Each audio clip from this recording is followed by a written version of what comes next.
안녕하세요. 평강침례교회 바라의 학당입니다. 자, 지금 이번 학기는 바라의 학당 2과정이죠. 두 번째 과정, 교회와 놀자.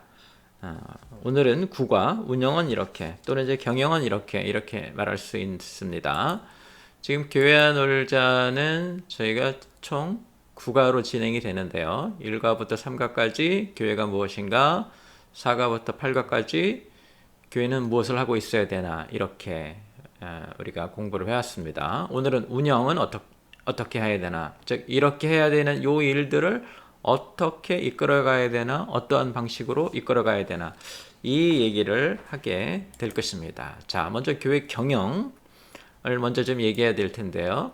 왜 교회를 경영이라고 해야 할까요?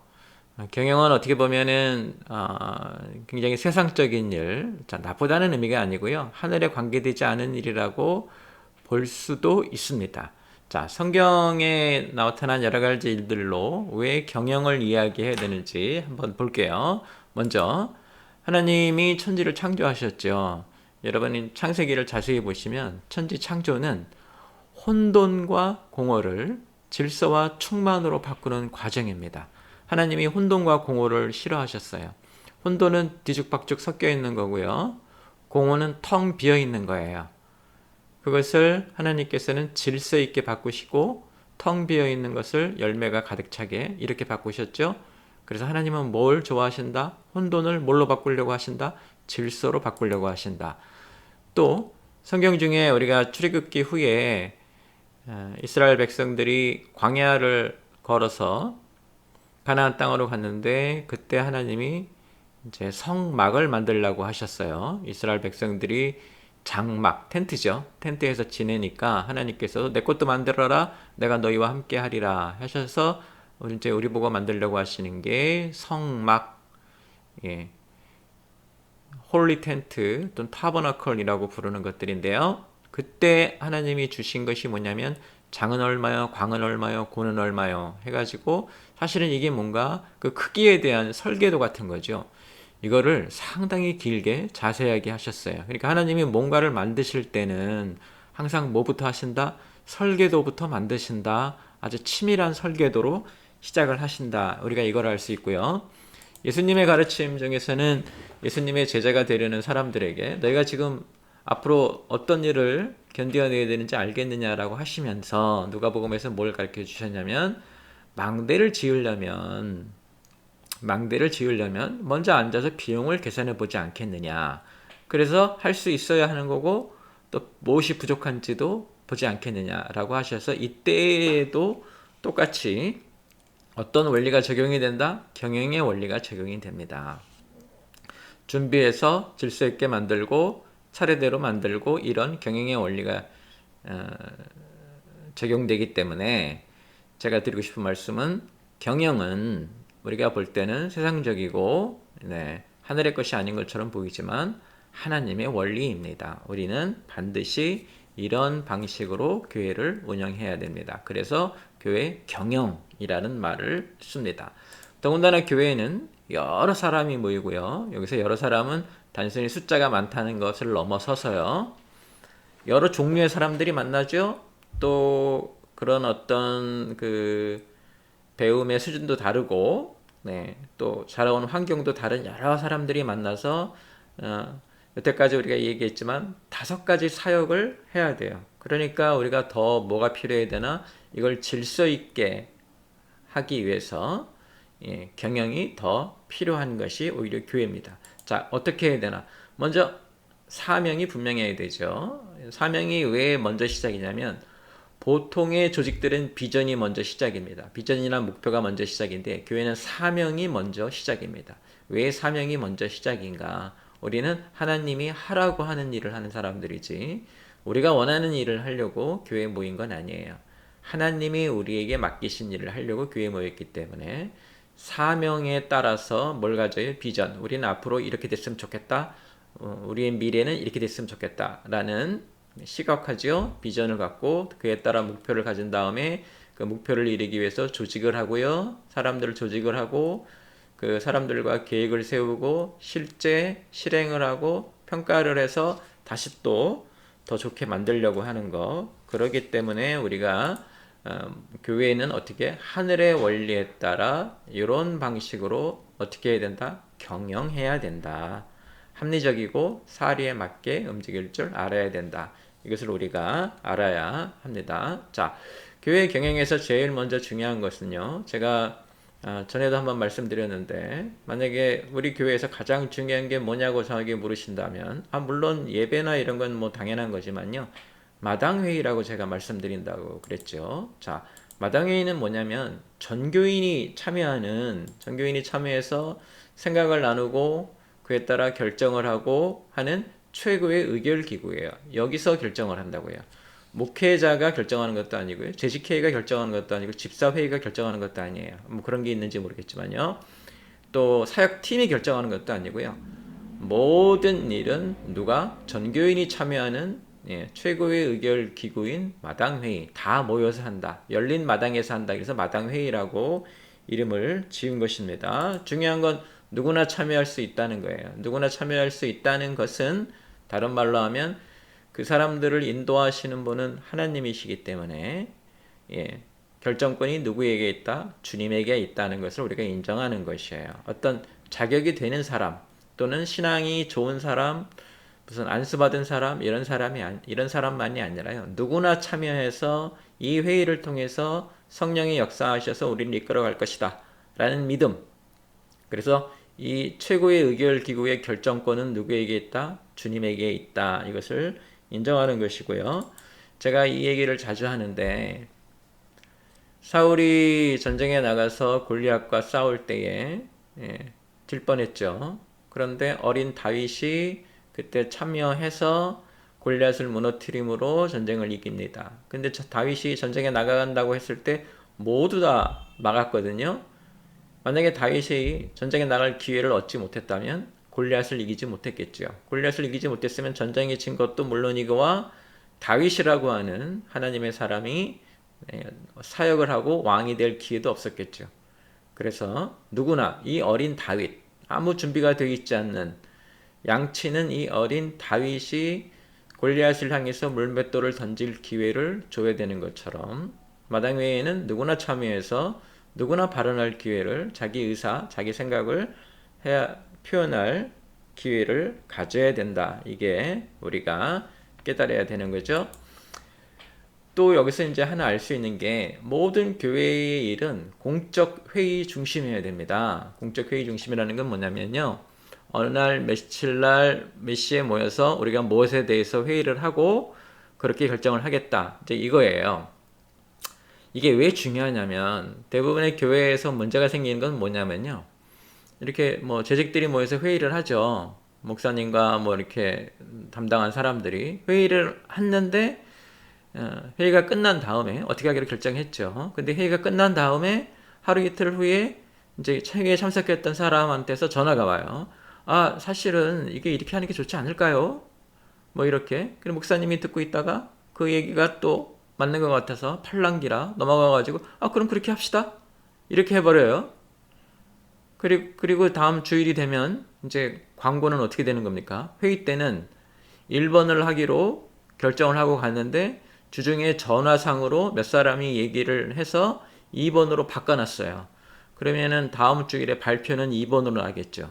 그러면 1번을 결정했던 회의에 참석했던 사람들은 뭐가 되는 거예요? 그때 이제 서운한 일이 생기는 것이고 뭔가 이것이 이상하게 진행이 된다라고 해서 쓸데없는 싸움이 일어나요. 그래서 모든 결정은 어디서 해야 되는가? 공적 회의에서 돼야 합니다. 이거 제대로 하지 못하면 큰 문제가 생길 수 있습니다. 이거를 제대로 교회가 잡아놓지 않으면 사람들이 공적 회의에는 참여하지 않으려고 하고 무슨 일만 있으면은 목사님에게 개인적으로 와서 자기 의견대로 교회를 이끌어가려고 하거나 또는 자기네끼리 전화가 막 빗발치죠. 그래서 자기네끼리 전화로 서로 의결하고 이렇게 하기로 하자라고 짬짬이 하고 오고 그게 이제 쉽게 말하면 교회의 공신력, 교회를 믿을 만한 교회가 아니구나라는 걸 만들어 놓는 거예요. 반드시 공적 회의 중심으로 해야 되고요. 아무리 위급한 일도 회의를 거쳐서 해야 됩니다. 그러지 않냐고 하면은 항상 그런 의사결정 과정에 소외당했다는 사람들이 생기기 시작하고 그러면 교회를 사랑할 수 없어요. 그래서 공적 회의 중심으로 일을 진행해야 된다라는 것을 좀 알고 계셔야 되고요. 공적 회의 중심이라는 것은 무엇을 결정할지, 결정할 때 어떠한 방식으로 결정하는지, 다수결인지 뭐 이런 거 있죠. 그리고 회의는 어떻게 구조가 되어 있고 누가 모여서 하고 어떤 권한이 있는지 지정이 되어야 돼요. 그래서 합의한 규칙에 의해서 운영이 돼야지 그때그때 막 바뀌면 안 돼요. 뭐 오늘은 이렇게 하고 또 내일은 저렇게 하고 막 이렇게 바뀌면 그게 이제 그 우리가 같이 논의하려고 했던 일이 좋은 일이냐 나쁜 일이냐 맞는 일이냐 이런 얘기보다 누가 이렇게 했느냐 왜 이렇게 했느냐 이상하지 않느냐 이런 절차에 대한 토론이 너무 길어지기 때문에 배보다 배꼽이 더 커지는 경우죠. 그래서 항상 합의한 규칙에 의해서 운영이 돼야 된다는 것이고, 이 합의한 규칙에 의해서 운영이 돼야 뭐가 가능한가? 감정 싸움을 제어할 수 있어요. 그 다음에 정치하는 것들을 제어할 수 있어요. 그러지 않으면은 끼리끼리 모이게 되고 이렇게 돼요. 이제 가장 안 좋은 회의는 이런 거예요. 자, 1번과 2번의 안건이 있습니다. 그런데 어떤 사람은 1번을 좋아하고 어떤 사람은 2번을 좋아하죠. 당연한 거죠. 그 회의에 이제 붙여서 어떤 걸 할지 결정을 해야 되는데 이 회의가 제대로 진행이 되지 않으면 이렇게 돼요. 1번을 주장하는 사람이 1번을 주장하고 이제 2번을 주장하는 사람은 결국은 1번에 대한 반대죠. 2번에 대해 주장해요. 그럼 또 1번이 발언을 하고 또 2번이 발언을 하고 끝없이. 그러다가 어떤 사람을 만나냐면 말을 끝없이 하는 사람을 만나요. 그럼 회의가 진행이 안 되고 계속 자기가 주장하는 것이 이루어질 때까지 계속 그 얘기를 하는 거예요. 그러다 보면 이 얘기 저 얘기 막 끌어다가 얘기를 해야 되기 때문에 나중에는 1번이 왜 중요하고 2번이 왜 더 좋은지 이거에 대한 회의를 하는 게 아니라 왜 내 의견을 받아들이지 않느냐는 감정 싸움으로 가게 돼요. 그래서 항상 의견이 대립이 되면 각자에게 정해진 시간 한 2, 3분씩 발언하게 하고 그 다음에 어떻게 해야 돼요? 다수결로 결정해야 돼요. 다수결로 결정하는 버릇을 계속 들여야 사람들이 감정 싸움을 하지 않고 또 정치도 하지 않아요. 근데 감정 싸움 다수결로 하는 그렇게 각자 시간을 주고 발표하게 하고 이렇게 하지 않으면 이제 서로 발언을 길게 하게 되고 발언을 길게 하게 되면 네 편, 내 편으로 나눠져서 감정 싸움을 하게 될 수밖에 없습니다. 그리고 자꾸 다수결로 하게 되면 자기 발언할 때 사람들이 자기 편이 돼야 되니까 더 논리적으로 하려고 그러고 합당한 근거를 대려고 노력을 하겠죠. 그러면 교회가 어떻게 되는 거예요? 합리적이 되고 상식적으로 움직이게 돼요. 그래서 사실은 교회의 회의가 되게 중요합니다. 공적 회의가 가장 중요합니다. 교회는 혹시 여러분 이제 교회에서 이렇게 싸우는 거 보셨죠? 싸우는 교회들 많잖아요. 여러 가지 이유가 있는데 물론 첫 번째는 돈이고 두 번째가 이제 여기 회의 때 나오는 것들인데요. 공적 회의를 하지 않고 자꾸 사적으로 모여서 뭔가를 쑥닥쑥닥 하는 느낌을 갖게 되면 많은 사람들이 그 내용이 아무리 좋아도 불편해지는 게 마련이에요. 그 다음에 이렇게 그 합의한 규칙에 하지 않으면 교회가 무슨 꼭 옛날 흔히 하는 말로 동네 구멍가게 하듯이 호떡 장사 하듯이 지 마음대로 막 움직이는 그렇게 될 수밖에 없어요.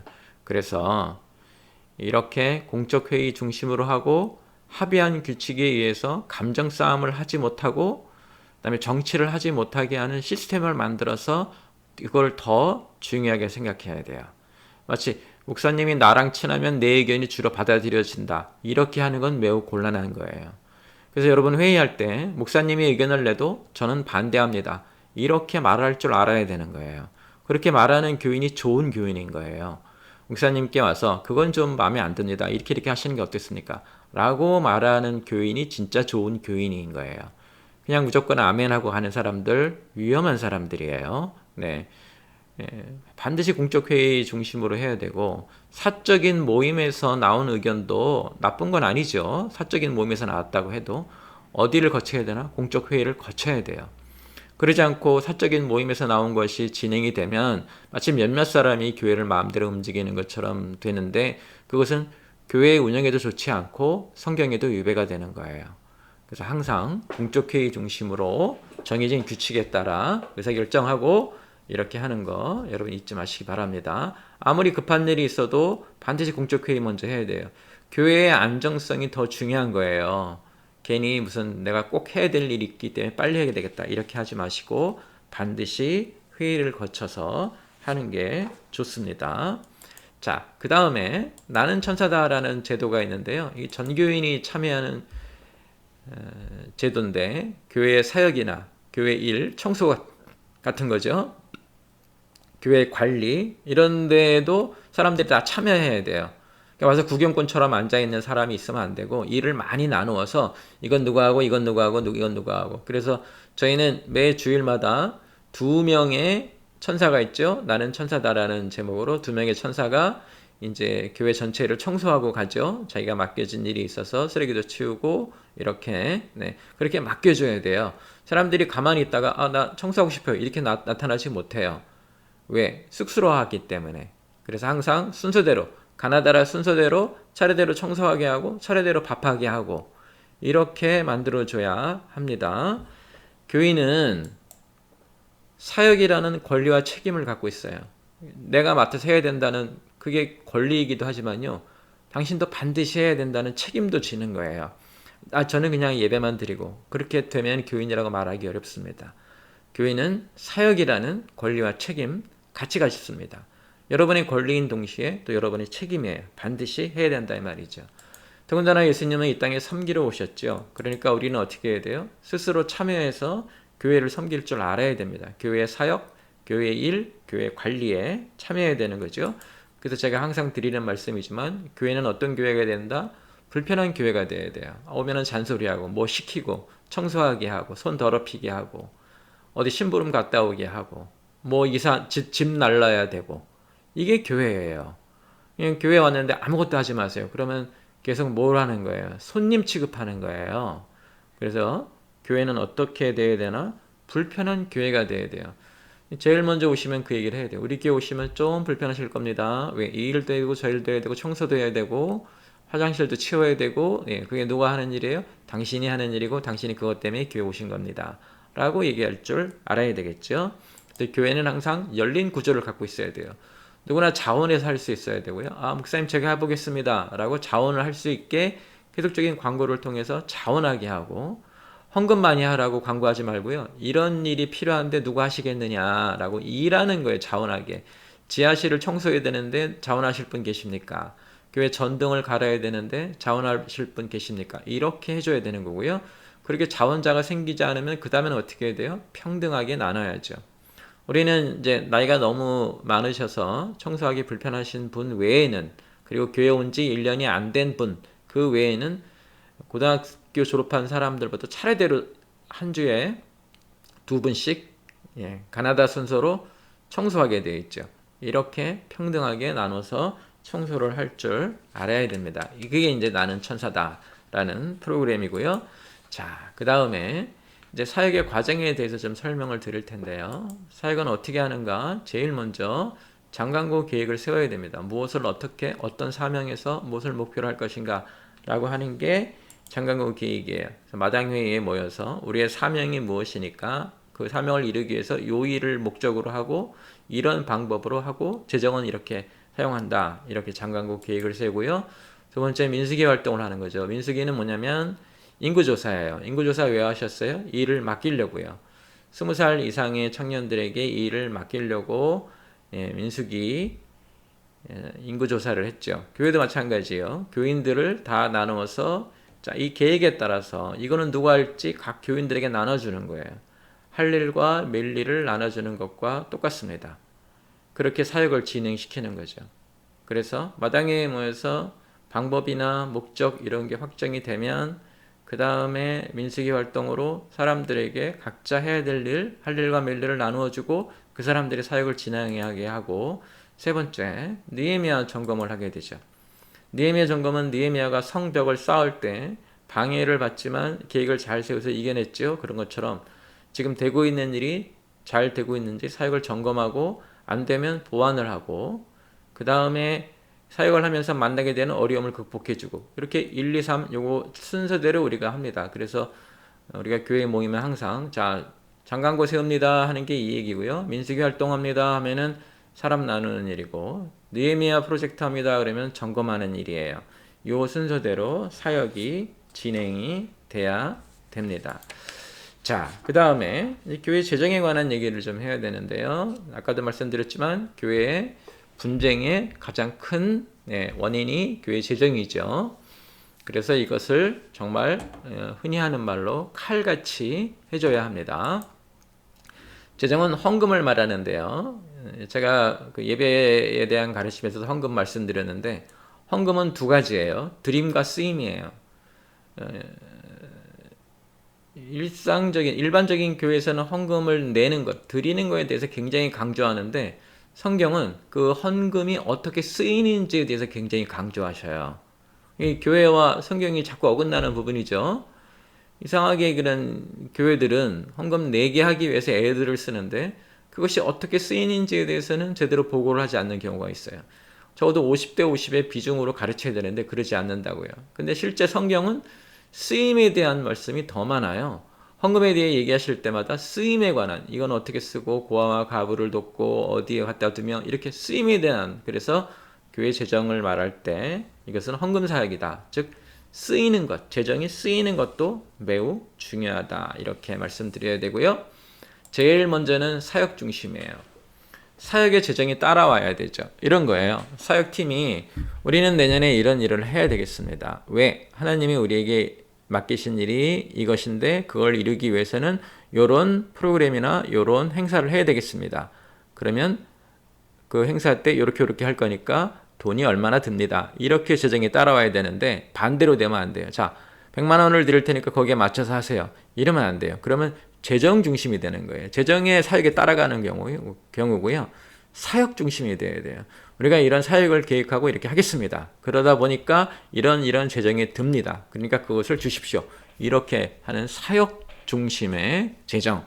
그러니까 하나님이 맡기신 일이 중심이 되어야 되지 우리가 얼마를 가지고 있느냐가 중심이 돼서는 안 된다, 이런 말입니다.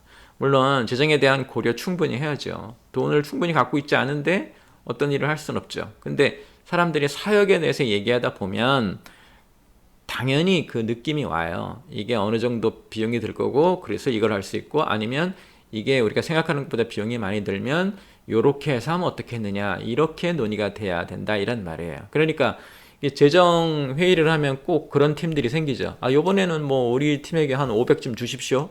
이렇게 가면 곤란한 거예요. 먼저 무엇을 할지 그것을 결정하고 오고, 그것을 하는데 이렇게 돈이 들어간다, 이렇게 해야지 맞는 겁니다. 사역 중심으로 하셔야 되고요. 또 하나 이제 대부분의 교회들이 많이 실수하는 게 뭐냐면, 헌금은요 사용 중심이에요. 이 말이 뭐냐면, 헌금은 다 써야 돼요. 남기면 안 돼요. 다 쓰는 게 기본이에요. 예를 들면 여러분이 이렇게 생각하면 돼요. 아, 목사님, 그래도 교회가 돈을 좀 갖고 있어야 좋은 게 아닌가요? 예. 근데 그거는 너무 가정적으로 생각하시는 거예요. 가정은 돈을 많이 남겨서 가지고 있어야 됩니다. 제 얘기 잘 들으세요. 가정에서는요, 돈을 남겨서 가지고 있으셔야 됩니다. 교회는 안 그렇습니다. 반대입니다. 남기면 안 됩니다. 왜? 여러분 헌금 내실 때 하나님께 드리는 거죠. 그때 어떤 마음으로 내세요? 이 헌금이 하나님이 하시고자 하는 일에 잘 쓰였으면 좋겠다, 이렇게 생각하지, 이 헌금이 교회 어디 은행 잔고에 좀 오랫동안 남아 있으면 좋겠다, 이렇게 헌금하시나요? 그렇게 헌금하지 않죠. 그죠? 이것으로 사역이 일어나게 그렇게 하고 싶어 하는 거죠. 제가 이 얘기를 또 왜 하냐면, 예전에 이제 그런 목사님을 만났어요. 목사님의 1년 신방 예산이 100만 원이라고 칩시다. 그럼 한 달에 한 10만 원 정도 되겠죠. 근데 이 목사님이 연말에 재정 보고하는데 이렇게 말씀하시는 거예요. 아, 내가 재정에서 100만 원을 받았는데 신방하라고 내가 잘 아껴서 10만 원밖에 안 쓰고 90만 원은 교회에 다시 내드리겠습니다. 잘했다고 생각하고 하는데, 저는 아주 끔찍한 일이라고 생각을 합니다. 교회가 왜 이분한테 신방하라고 100만 원을 드린 겁니까? 신방하라고 드린 거잖아요. 사역하라고요. 돈 아끼라고 드린 게 아니고요. 사역하라고요. 그러니까 이분은 어떻게 한 거예요? 100만 원어치, 쉽게 말하면 100만 원어치 신방을 하고 사역을 했어야 되는데 10분의 1밖에 안 한 거죠. 그리고 자기는 그게 자랑스럽다고 오는 거예요. 그러니까 이분 마음에 뭐만 있는 거예요. 사역이 중심이 아니고 뭐가 중심인 거예요? 돈이 중심인 거예요. 돈 남겼으니까 나 잘했죠? 이렇게 생각하는 거예요. 사역이 중심이 돼야 돼요. 그래서 사용 중심이 재정에서 가장 중요합니다. 이게 교회들이 1년 하고 얼마가 남았습니다. 박수! 좋은 일 아니에요. 일 안 했다는 거 아니에요. 물론 계획했던 일 다 하고 남아있는 거는 괜찮습니다. 헌금이 더 들어와서. 근데 계획했던 일을 하지 않고 돈이 남았기 때문에 잘했다라고 하는 거는 아주 어리석은 일이고 반성서적이다. 이렇게 알고 계시면 됩니다. 자, 다음에 이제 교회 지출은요. 장광고에 따라서 교회 계획이 있죠. 교회 이제 사역 계획을 세우고 사역 계획이 나오면 당연히 뭐가 나오겠어요? 예산안이 나오죠. 그리고 이것은 전년도에 전교인으로부터 인준을 받아야 되죠. 그러니까 내년 사역은 이렇게 할 거고 내년 사역이 이렇게 될 거니까 돈이 얼마 들어서 예산안은 이렇게 나옵니다. 라고 이제 모든 사역팀이 내면은 그것을 전교인이 다 보고 그렇게 하도록 결정하겠습니다. 라고 전교인이 인준을 해요. 그러면은 내년에 쓸 돈이 나온 거예요. 그걸 가지고 사역을 해야 되죠. 그리고 그것에 대한 최종 승인은 사역팀이 하게 돼 있어요. 이거를 뭐 그때 목사님이 해라 마라 결정할 수 없어요. 왜? 작년에 이미 전교인이 이 돈을 이렇게 사용하자고 승인을 한 거예요. 그거를 자기가 중간에 나서서 이렇게 해라 마라 이렇게 할 수 없다 이런 말이에요. 제가 전도사 시절에 겪었던 일을 하나 소개해 드릴게요.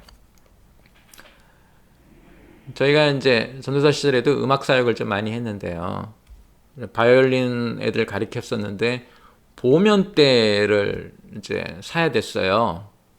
보면대 아시죠? 그게 바이올린 팀이 확 늘었기 때문에 한 열 몇 개가 필요하니까 돈이 좀 많이 들어가게 생긴 거예요. 제가 이제 그걸 사겠다고 했죠. 그랬더니 회의가 열렸는데 그때 재무가 돈이 없으니까 줄 수가 없다. 이렇게 나오는 거예요. 자, 지금 이제 뭐가 잘못인지 보이십니까? 원래 전교인한테 인준이 난 거예요. 작년에, 지난해에. 그리고 그렇게 하기로 했는데 지금 누가 브레이크를 거는 거예요? 재무가 브레이크를 거는 거예요. 그렇게 할 수 없습니다. 교회 통장에 예산이, 재정이 100원이라도 남아 있으면 줘야 됩니다. 왜? 이거는 우리가 하나님 앞에서 이렇게 쓰겠다고. 그러면 만약에 건건이 재무의 승인을 받으려면 전교인 회의는 뭐하러 한 건가요? 전교인 회의에서 인준해 준 거예요. 그리고 재무는 전교인 회의에서 인준된 것을 사역팀이 사용하겠다 그러면 심부름만 하면 되는 거예요. 근데 반대로 모든 건건이마다 재무가 승인을 해주는 것처럼 그건 됩니다? 안 됩니다? 이러면 교회가 누구 중심으로 움직이는가? 재무 중심으로 움직이겠죠. 재무 중심으로 움직인다는 얘기는 뭐예요? 돈 중심으로 움직인다는 얘기예요. 아직도 기본 원칙, 사역 중심으로 움직여야 된다는 얘기를 모르는 거예요. 작년 예산 회의에서 그 팀에서 얼마를 쓰기로, 뭐 때문에 얼마를 쓰기로 하고 승인이 났으면, 그리고 그 팀이 올해 지출 예정서를 제출을 하면 재무는 어떻게 해야 돼요? 돈이 있는 한 내보내줘야 되는 거예요. 왜? 자기의 권한이 아니에요. 재무는 그 돈의 흐름이라든가 수지가 맞는지 안 맞는지 하는 사람이지 전체 교회 사역에 승인을 내주는 사람이 아니에요.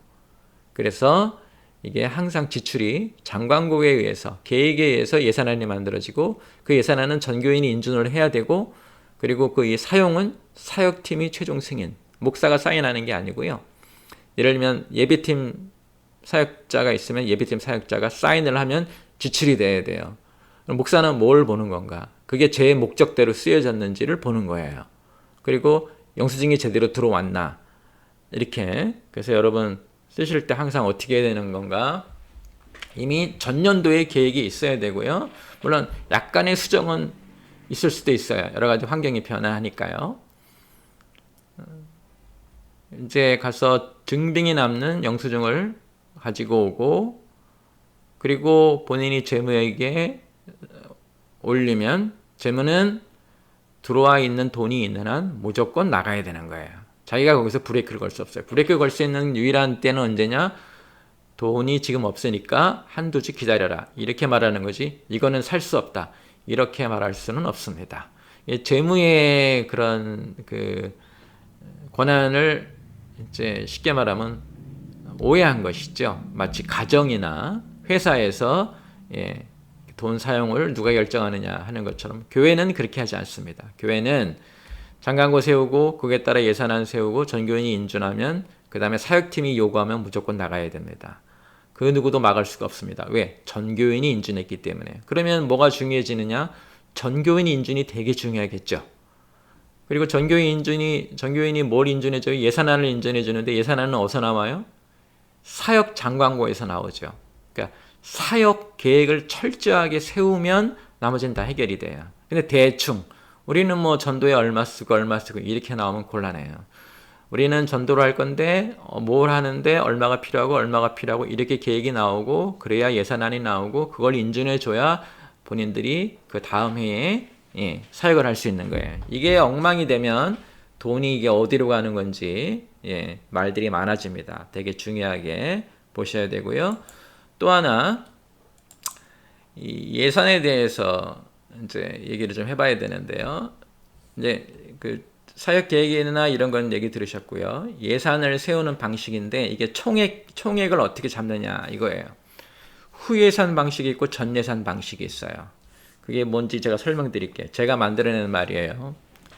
자, 올해 어떤 교회의 예산 그 헌금 총액이 1억입니다. 뭐 100억이 되면 더 좋겠죠. 그런데 대부분의 한국 교회는 고만한 수준입니다. 제가 말하는 대부분은 90%가 넘습니다. 1억이라고 봅시다. 1억이면 이제 내년 올해 들어온 헌금이 1억이에요. 내년 예산을 세워야 돼요. 얼마나 세워야 될까요? 대부분의 교회는 한 1억 3천 세웁니다. 30% 성장을 목표로 하는 거죠. 그죠? 그러니까 출발하는 그 예산이 얼마냐면 1억 3천이에요. 그게 전 예산 방식이에요. 미리 성장할 걸 반영한다 이런 말이에요. 그러니까 올해 1억 들어왔지만 내년에 1억 3천 들어올 거라고 예상을 하고 1억 3천으로 전체 예산을 잡아요. 그리고 이제 거기서 목사님 사례비 뭐 쭉쭉쭉 해서 1억 3천을 채우죠. 자, 그러면 어떤 일이 생기는가? 자, 12월 달까지 교회 전체 그런 헌금 능력이 1억밖에 안 됐어요. 근데 새해가 바뀌고 1월이 되면서 바로 1억 3천이 될 수 있나요? 안 되죠. 성장한다 그래도 차분차분 천천히 성장하는 것이 그렇게 한 번에 자 우리가 결정했으니까 이제 다음 달부터는 헌금이 30% 더 들어올 거야? 그런 일은 안 일어납니다. 저도 목회를 한 20년 넘게 했는데요. 그런 일 안 일어납니다. 그러면 이제 어떤 일이 생기는가? 시작부터 돈이 조금 딸리기 시작하죠. 그렇지 않겠어요? 일단 예산은 1억 3천으로 했으니까 모든 걸 1억 3천에 맞춰놨거든요. 그러니까 지출은 1억 3천에 맞춰서 나가기 시작해요. 수입은요? 아직 아니잖아요. 수입은 계속 1억 방식으로 들어오고. 그러니까 항상 돈에 쪼들려요. 돈에 쪼들리면 제일 먼저 무슨 일이 일어납니까? 해야 될 일을 하지 않죠. 왜? 돈이 없으니까요. 뭐 부활절 때 뭘 하려고 했는데 돈이 없으니까 안 하게 되고요. 그래도 하고 싶으면 어떻게 해요? 그래도 하고 싶으면 이제 뭐 교회 집사님들 찾아가서 개인 헌금 좀 해라. 또는 무슨 부장 집사님이라고 세워놓죠. 청년의 부장 집사님, 학생의 부장 집사님. 그래서 어떻게 해요? 돈을 좀 내라는 방식으로 몰고 가죠. 그게 헌금인지, 그죠? 돈을 빼앗는 것이 이제 헷갈리는데요. 그런 방식으로 진행이 되고, 그거는 부작용이 훨씬 많습니다. 그리고 자꾸 자기 이름으로 돈을 내는 것이기 때문에 정확한 의미의 헌금도 아닙니다. 그렇게 되죠. 하여튼 그렇게 해서 돈이 모자라게 돼요. 돈이 모자라게 되면 이제 그다음부터는 어떻게 되냐면 교회 운영이 좀 힘들잖아요. 그러면 목사님이 메시지를 자꾸 어떤 메시지를 보내게 되나 헌금을 내라는 메시지를 보낼 수밖에 없어요. 그렇잖아요. 교회 운영이 안 되는데요 지금. 목사님이 자꾸 헌금을 내라고 하니까 이제 교인들은 교회 올 때마다 무슨 얘기를 듣는 것 같아요? 돈 얘기를 자꾸 듣는 것 같아요. 돈만 강조하는 교회가 돼버리는 것이고 목사님이 전해야 될 메시지가 방해를 받아요. 그리고 해야 될 사역도 돈이 부족하니까 방해를 받고요. 그래서 이게 되게 전예산 방식은 매우 위험한 방식입니다. 자, 그럼 후예산 방식은 무엇인가? 후예산 방식은 이거예요. 올해 헌금이 1억 들어왔죠? 그럼 내년 예산을 얼마로 잡는가? 1억으로 잡아요. 거기에 맞춰서 이제 예산이 1억이니까 각자 사역이나 사례비나 다 거기에 맞춰 있겠죠? 새해가 시작이 돼서 1월 달부터 돈이 쪼들리지 않아요. 그러니까 회의 때 돈 얘기할 필요가 없어요. 쪼들리지 않으니까. 그리고 메시지도 헌금에 대한 메시지 나오지 않아요. 쪼들리지 않으니까. 그리고 원래 이제 그렇게 계획을 세웠기 때문에 1년 내내 무슨 일을 하든 돈이 부족한 걸 몰라요. 제때 하고 싶은 일을 딱딱 해요. 사역에 방해가 안 된다고요, 돈이. 그러니까 사실은 재무가 있는지 없는지, 재정이 지금 넘치는지 안 넘치는지 관심이 없어져요, 사람들이. 그 정도로 자연스럽게 따라오게 되는 게 후예산 방식이에요. 그래서 만약에 1년 예산을 1억으로 했는데 사람들이 성장하고 이래서 1억 3천이 됐다. 그럼 3천이 남잖아요, 연말에. 그럼 어떡합니까? 그 다음 예산에 더하기 3천을 해버리면 되는 거예요. 예. 그러니까 미리 성장할 걸 예상하고 예산을 많이 잡지 마세요. 예. 그러면 교회가 쪼들리기 시작하고, 쪼들리면 사역에 방해를 받고요. 메시지에 방해를 받아요. 그러니까 반드시 후예산 방식. 내년 예산은 얼마인가? 올해 들어온 헌금 전액이 내년 예산이고요. 올해 헌금 1억 들어왔는데 사실은 연말에 한 4, 500 남죠. 그러면 내년 예산은 얼마예요? 1억 4백인 거예요. 그렇게 예산을 잡아야 쪼들리지 않고 순차적으로 우리가 계획했던 모든 사역을 제대로 해가면서 할 수가 있어요. 돈에 쫄리지 않아요. 그래야 교회가 말씀이 풍성해지고 사역도 풍성해지고 다 좋아요. 이 괜히 무슨 일반 사기업처럼 예산 세우는데 30% 성장 아멘 막 이렇게 소리 질러가지고 1억 3천으로 잡지 마세요. 고생문이 훤합니다. 고생문이 훤하고 또 뭐가 훤해요? 싸울 일들이 훤히 보입니다. 조심하셔야 됩니다. 자, 그 다음에 모든 예산안이나 지출안은 어떻게 해야 돼요? 보고가 돼야 되고요. 누구에게 해요? 마당회의 때요.